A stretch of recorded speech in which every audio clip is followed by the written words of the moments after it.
அன்பு சொந்தங்களே, நம்மளுடைய சேனலை பார்க்குற அனைத்து அன்பு நெஞ்சங்களும் நம்மளுடைய சேனலை சப்ஸ்கிரைப் பண்ணிட்டு பார்த்தீங்கன்னா எனக்கு கொஞ்சம் யூஸ்ஃபுல்லாக இருக்கும். இப்போ வாங்க நம்ம வீடியோக்குள்ளே போகலாம். என்னை நேசித்தவள் பாகம் 16. ஆனால் என்னால் முடியலை மாமா, நீ வேணும்னு என் மனசு இயங்குறது உனக்கு புரியலைன்னு மனசுக்குள்ளே அழுதேன். இன்னைக்கு மதியம் நடந்த வச்சு மாமா, நீ எப்படியும் நைட்டு என்கிட்ட வருவேன்னு நைட்டு காத்திருந்தேன். சரி நாமளாவது போகலாம்னு வெளியே வந்தேன். நீ நல்லா தூங்குன. அப்பவும் நானா உன்கிட்ட வந்துட்டேனேன்னு அவமானமாக இருந்துச்சு. அதான் நான் அங்கேயே படுத்துட்டேன். யுவதி சொல்லி முடிக்கும்போது யுவனின் இறுகிய அணைப்பில் இருந்தாள். யுவனுக்கு உலகமே தன் கைக்குள் அடங்கிய உணர்வு. இருவரும் நீண்ட நேரம் எதுவும் பேசவில்லை. யுவன் தனது அணைப்பை துளிக்கூட தளர்த்தவில்லை. யுவதி நூலளவு கூட அவனை விட்டு விலகவில்லை.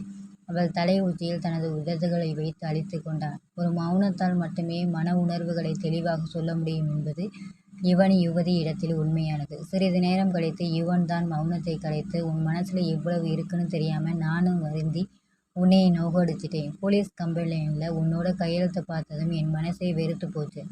அப்புறம் ஜாமீன்ல வெளிவர மறுத்துட்டு உள்ளே இருந்தேன். மாமா வந்து கூப்பிட்டப்ப கூட அரைகுறை மனசோட தான் வெளியே வந்தேன்.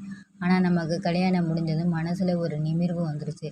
என்னை விருப்பம் இல்லாம கல்யாணம் பண்ணிக்கிட்ட உன்னை தொடக்கூடாதுன்னு நான் எடுத்துக்கிட்ட உறுதி எத்தனையோ முறை ஆட்டம் கண்டு போச்சு. தினமும் நைட்டில் தூங்குற உனக்கு முத்தம் கொடுக்காம நான் போக மாட்டேன். ஒரு வழியாக எல்லாத்துக்கும் இன்னைக்கு ஒரு முடிவு வந்தது. இனிமே உன்னை விட்டு ஒரு நிமிஷம் கூட பிரிய மாட்டேன் யுவதி என்ற யுவன் அவளை அணைத்து கொள்ள அங்கேயே மறுபடியும் சிறிது நேரம் மௌனம். மாமா என்று யுவதி அவன் நெஞ்சை சுருண்டினான். என்ன யுவதி என்று யுவன் உருகினான். மறுபடியும் பண்ணலாமா? யுவதி கிசுகிசுத்தாள். யுவன் உடலில் ஒரு புல்லரிப்பு. எனக்கு இருக்கிற ஆசைக்கு இதெல்லாம் பத்தாதுதான். ஆனால் என்ன பண்ணுறது, உன் உடல்நிலை ஒத்து வரணுமே, அதான் கட்டுப்படுத்திக்கிட்டு இருக்கேன் என்றான் யுவன். அதெல்லாம் ஒன்றும் ஆகாது, வா மாமா, காதலை குலைத்து அழைத்தாள் யுவதி. வேணாண்டி, அப்புறம் ஏதாவது ஆச்சுன்னா எனக்கு பயமா இருக்கு. இப்போ எதவும் ஒன்று போதும், குழந்தை புறக்கட்டும், அப்புறம் காட்டுறேன் என் வித்தையெல்லாம். யுவன் தாபத்தை அடக்கி பேசினான். அவன் உணர்வுகள் அவன் பேச்சை கேட்கவில்லை. இரண்டாம் முறை சொர்க்கத்தை கண்டார்கள் இருவரும். ஒருவரை ஒருவர் ஆறுதலாக தழுவி கொண்டவர்களின் விழிகள் தூக்கத்தை தழுவும் போது தோட்டத்து கொட்டாயில் கட்டியிருந்த காரம் பசுவின் கணம் தீர்க்க பால்காரனை என்று தீனமான குரலில் அழைத்தது. காலை 7 மணி ஆகியும் வெளியே வராது யுவனிடம் விவசாயம் சம்பந்தமாக ஒரு யோசனை கேட்க வேண்டும் என்ற குழப்பத்துடன் வறண்டாவில் குறுக்கும் நெருக்கமாக நடந்து கொண்டிருந்த ராமையாவை அழைத்து, பஞ்சவன சின்ன சிறுசுக தூங்கட்டும் ராமையா என்று அந்த யோசனையை அவர் கூறி அனுப்பினார். 7:30க்கு யுவனின் மொபைல் அழைத்த பிறகுதான் யுவனுக்கு விழிப்பு வந்தது. தன் மீது பாரமின்றி கிடந்த மனைவியை அணைத்தபடி மொபைலை ஆன் செய்து, யாரு என்றான் களைத்து போன ஒரு குரலுடன். என்ன மாப்பிள்ள, நம்பரை கூட பார்க்கலையா என்று தர்மனின் குரல் கேட்டு திகைத்து, இல்ல மாமா, தூக்க கலக்கத்தில் கவனிக்கல என்றான் மன்னிப்பு கோரும் குரலில். ஆனால் நேற்று மதியம் போல இன்று யுவதியை உதறிவிட்டு எழவில்லை யுவன். அவளை இறுக்கி அணைத்தபடியே உரையாடினான்.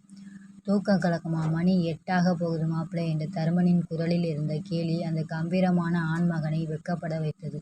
அவன் நெஞ்சில் இருந்தபடி அவன் முகத்தை நிமித்து பார்த்த யுவதி தன் கணவனின் வெட்கம் கலந்த அசட்டு சிரிப்பை ரசித்து அதற்கு பரிசாக அவள் கன்னத்தில் சத்தமின்றி முத்தமிட, மனைவியின் முத்தத்தை ரசித்தான். ஃபோனில் உங்கள் அப்பா சும்மா இருக்க மாட்டியாடி என்ற யுவனின் ரகசியமான காதல் அதட்டல் எதிர்முனையில் இருந்த தருமனுக்கு கேட்டுவிட்டது போல. மாப்பிள்ளை, நான் பிறகு ஃபோன் பண்ணுறேன் என்று சங்கடமாக சொல்லிவிட்டு வைத்து விட்டார். என்ன சொல்ல ஃபோன் பண்ணார்னு தெரியலையே, இப்போ எதுவுமே சொல்லாமல் ஃபோனை வச்சுட்டார். எல்லாம் உன்னால தாண்டி உன்னை என்ற யுவன் மொபைலை வைத்து விட்டான். மனைவியை விட்டு விலக மனமே இல்லாமல் விட்டுவிட்டு எழுந்த இவன், யோ எழுந்திரி, குளிரி, அடக்க ஒடுக்கம் இல்லாமல் 7:30 மணி வரைக்கும் எப்படி படுத்திருக்கா பாரு என்று கேலி செய்ய, போர்வையை எடுத்து தன்னை மூடியபடி தூங்க, சீக்கிரமாக குளிச்சுட்டு ரெடியாக கோயிலுக்கு போகலாம் என்று சொல்லிவிட்டு பாத்ரூமுக்கு நுழைந்தான். அதன்பின் இருவரும் குளித்துவிட்டு டிஃபன் சாப்பிட்டு கோயிலுக்கு ரெடியான போது யுவதி மறுபடியும் பாவடை ரவிக்கையோடு நின்றாள். யுவன் சிரித்தபடி அவள் கையில் இருந்த பச்சை நிற பட்டு புடவையை வாங்கி, வா கட்டிவிடுறேன் என்று புடவையை பிரித்தான். முந்தானையை தோளில் போட்டு கொசுவத்தை தனக்கு தெரிந்தால் போல் கொசுவி அவள் பாவடைக்குள் சொருகியவன் தன் கையில் சில்மிசம் செய்தான்.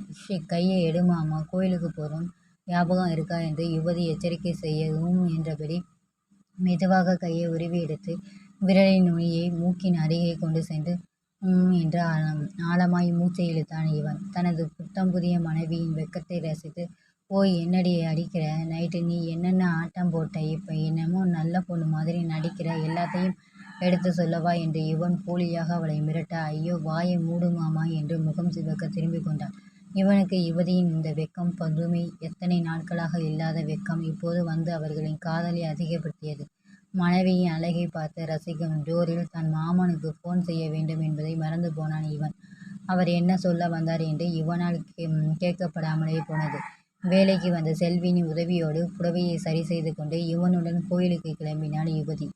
இவன் தனது கார் சாவியை எடுக்க பைக்கில் போகலாம் மாமா என்றாள் யுவதி. அவள் எதற்காக சொல்கிறாள் என்று முகத்தில் கண்டுகொண்ட இவன் சரி வா என்று தனது பைக்கை எடுத்து ஸ்டார்ட் செய்ய யுவதி அவன் பின்னால் ஒரு பக்கமாக கால் போட்டு அமர்ந்து அவன் இடுப்பில் கை போட்டு வளைத்து கொண்டான். மகன் பட்டு வேட்டி சட்டையில் கம்பீரமாக வண்டி ஓட்ட பீர்த்தி பச்சை பட்டில் தங்க தாரகையாக அவன் பின்னால் அமர்ந்து போவதை கண்களில் நீருடன் பார்த்து ரசித்த பஞ்சவர்ணம் பக்கத்தில் நின்ற செல்வியிடம், என் பிள்ளை செல்வி, அவங்க 2 பேரும் வந்ததும் சுற்றி போட எல்லாம் தயாராக எடுத்து வை பிள்ளை என்று உத்தரவிட ஏற்கனவே அதே யோசனையில் இருந்த செல்வி, நானும் அதைத்தான் நினைச்சேன் அப்பத்தா, இதோ எடுத்து வைக்கிறேன் என்று கூறிவிட்டு சிட்டாக பறந்தார். கோவிலுக்கு போன இவன் யுவதி இருவரையும் ஏதோ திருவிழாவில் ஊர்வலம் வரும் தெய்வங்களை பார்ப்பது போல் பார்த்தார்கள் ஊர் மக்கள். விழுந்து எழுந்து கன்னத்தில் போட்டுக்கொள்ளாத ஒன்றுதான் பாக்கி. அன்பு மேலிட்ட சிலர் பைக்கை நிறுத்தி இருவர் நெற்றியையும் கையால் வலித்து திருஷ்டி எடுத்துவிட்டு பிறகு அனுப்பினார்கள். கோவில் இருந்த கூட்டம் இவர்களுக்கு வழிவிட்டு நின்றது. கற்ப கிரகத்தில் இருக்கும் அம்மனுக்கு போட்டியாக வந்து நின்ற யுவதியை கண்டு எல்லாரும் வாய்ப்பிழக்க சிறிது நேரம் உள்ளிருந்த அம்மன் யாராலும் கவனிக்கப்படாமல் போனது. இவன் கர்வமாக யுவதியை நெருங்கி நின்று கொண்டான். சாமி கும்பிட்டு முடித்து வெளியே வந்த இருவரும் குளக்கரையில் சிறிது நேரம் அமர்ந்து எந்த வார்த்தையும் இன்றி ஒருவரை ஒருவர் காதலாய் பார்த்து கொண்டிருந்துவிட்டு எழுந்து வீட்டுக்கு கிளம்பினார்கள். வரும் வழியில் ராமையாவின் வீட்டு வாசலில் திண்ணையில் அமர்ந்து தென்னமண்டையில் அருவாளால் விளக்கமாறி கிழித்து கொண்டிருந்த அவர் மனைவி இவர்களை ஆர்வமாய் பார்க்க பைக்கை நிறுத்தி பின்னால் திரும்பி மனைவியை பார்த்த இவன், யுவதி, இது ராமையா அண்ணன் வீடு, அவ சம்சாரம் வெளியே நிற்கிறாங்க, வா அவங்க வீட்டுக்கு போயிட்டு வரலாம் என்று அழைத்தான். கோயிலுக்கு போனால் நேரே வீட்டுக்கு தான் வரணும் என்று அம்மாச்சி சொல்லி அனுப்பியது ஞாபகம் வந்தாலும் யுவனின் அழைப்பை மறுக்க முடியாமல் போகலாம் வா என்று பைக்கில் இருந்து இறங்கினாள். இருவரும் ஜோடியாக தன் வீட்டுக்குத்தான் வருகிறார்கள் என்றதும் பதற்றத்தில் தடுமாறி போட்டது போட்டபடி விட்டுவிட்டு சின்னையா சின்னம்மா வாங்க வாங்க என்று உள்ளே அழைத்து போனாள் செல்வியின் அம்மா. அன்று காலையில் கோபத்தை விட்டு சாப்பிடாமல் ஆலைக்கு போன வீரனுக்கு அங்கு இருப்பு கொள்ளவில்லை. ஆத்திரத்தோடு தரையை குதைத்து கொண்டு இறை தேடும் புலியாக நடைபோட்டான். கோபத்தில் கண்களில் செவ்வரி கோடுகள் விழுந்து அவன் முகத்தையே கொடூரமாக காட்டியது. நேற்று ஒரு வேளையாக மதுரை போனவனுக்கு அவனுடன் கல்லூரி படித்த நண்பன் ஒருவன் சொன்ன செய்தி பயங்கர குழப்பத்தை ஏற்படுத்தியிருந்தது. டேய் மச்சி, உன் மாமா வந்து உன் தங்கச்சியை படிக்கிறதுக்காக வெளிநாடு அனுப்ப எல்லா ஏற்பாடும் பண்ணிட்டாருடா. என் தம்பி வெளிநாட்டில் படிக்கிறது விஷயமா நான் ஆஃபீஸ் போயிருந்தப்போ உன் மாமா வந்து இருந்தாருடா. அடுத்த வருஷமா அனுப்புகிற மாதிரி ரெடி பண்ண சொன்னார் என அன்று இவன் பேசிக்கொண்டிருந்ததை விளக்கமாக சொன்னான். தொடரும். உங்களுக்கு இந்த வீடியோ பிடிச்சிருந்தா லைக் பண்ணுங்கள், ஷேர் பண்ணுங்கள், சப்ஸ்கிரைப் பண்ணுங்கள். தேங்க்ஸ் ஃபார் வாட்சிங்.